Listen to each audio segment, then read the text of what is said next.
पिछली बार जैसे मैंने भुखमरी और कुपोषण का मुद्दा उठाया था और राष्ट्र इस तरफ ध्यान आकर्षित हुआ, तो यह सराहनीय कदम है। खास तौर से मैं प्रधानमंत्री के उस बयान का स्वागत करता हूं कि उन्होंने लगभग भुखमरी और कुपोषण को मिटाने का लक्ष्य रखा है। खास तौर से भारत सरकार के 5 मंत्रालय इस पर कार्य कर रहे हैं और भुखमरी और कुपोषण के अलावा राष्ट्र में कई ऐसे दुविधाएं हैं जिन्हें दूर करना अति आवश्यक है। खासतौर से जब स्वास्थ्य के लिए लोग शहरों में जाते हैं और वहां पर जाने के बाद हॉस्पिटल में उन्हें रहने नहीं दिया जाता है, तो वो फुटपाथ का शरण लेते हैं और जब फुटपाथ वो शरण लेते हैं तो निश्चित रूप से वह लू और शीतलहर का शिकार होते हैं। वैसे लोगों के लिए पहले जो है, जब देश आज़ाद हुआ था तो धर्मशालाएं बनी थी। आज के समय में वैसे धर्मशालाओं का निर्माण होना बंद हो गया है। तो सरकार को वैसे बेसहारा और बेशुद्ध लोगों का ख्याल करना होगा जो गांव से आते हैं और शहर में मजदूरी करने के लिए या अपने स्वास्थ्य को दिखाने के लिए, तो उनके रहने की क्या व्यवस्था है, इस पर जरूर गंभीर रूप से चिंतन करना चाहिए। खासतौर से दिल्ली में जब राष्ट्रमंडल खेलों का आयोजन होना था तो दिल्ली के फुटपाथों से सारे लोगों को हटा दिया गया था।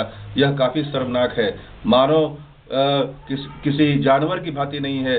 मनुष्य का हृदय जो है वह किसी पेड़ पौधों की तरह नहीं है कि उसे जब मन तब उखाड़ दिया जाए या काट दिया जाए। मनुष्य, चाहे वो देश के सर्वोच्च अधिकारी हैं या नेता हैं या एक आम आदमी, सब समान हैं।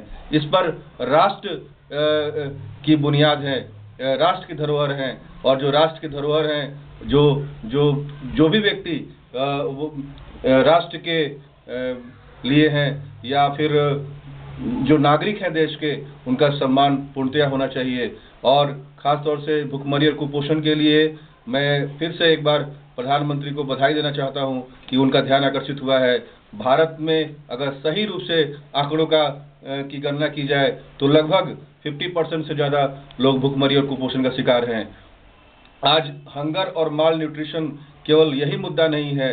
स्वास्थ्य से संबंधित बहुत सारी जानकारियां जो हैं वो शिक्षा के अभाव में भी लोगों तक पहुंच नहीं पाती हैं और शिक्षा को जागरूक करने के लिए बिहार सरकार ने कई कदम बढ़ाए हैं और केंद्र सरकार को इन नीतियों का पालन करना चाहिए। जिस तरीके से लगातार 2-3 सालों से लड़कियों की संख्या जो है वह माध्यमिक स्तर पर या उच्च स्तर पर बढ़ी है और उस तरीके से वो जो जिस तरीके से वो एग्जाम में शामिल हो रही हैं, इससे लगता है कि बिहार सरकार ने अपनी बाजी मार ली है।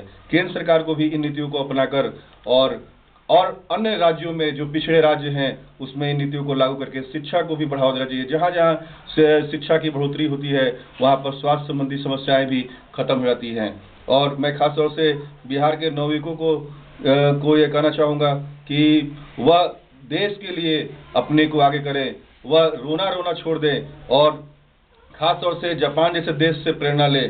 जापान में फुकुशिमा परमाणु संयंत्र में जिस तरीके से भीषण अग्निकांड हुआ और वहां पर हजारों लोग मौत के काल में समा गए और तब भी जापान के किसी मीडिया में या देश विदेश के किसी मीडिया में यह सुनने के लिए नहीं मिला कि किसी भी घर से कोई लूट खसोट हुआ है या किसी का अपमान हुआ है या किसी ने अपने को यह रोना रोया कि मैं कंगाल हो गया हूँ या मैं भूख से मर रहा हूँ। जापान के लोगों से, उनके आत्मविश्वास से, उनके आत्मचिंतन से, उनके मस्तिष्क से सारे विश्व को यह प्रेरणा लेना चाहिए। और आज के सारे युवक एक समय में भारत देश जो है वह चरित्र और नैतिकता के कारण विश्व का गुरु बन बैठा था। आज जापान उसका अग्रणी बना हुआ है। जापान के लोग जिस तरीके से अपने को संयम करके रखे और जिस तरीके से मीडिया के सामने अपने को बचा के रखा, यह काफ़ी सराहनीय कदम है। भारत के लोगों से भी मेरा आग्रह है कि वो भी इसी तरीके से आगे बढ़कर अपने देश के स्वाभिमान के लिए, अपने देश के चरित्र के निर्माण के लिए अपनी सोच को सकारात्मक करें। धन्यवाद।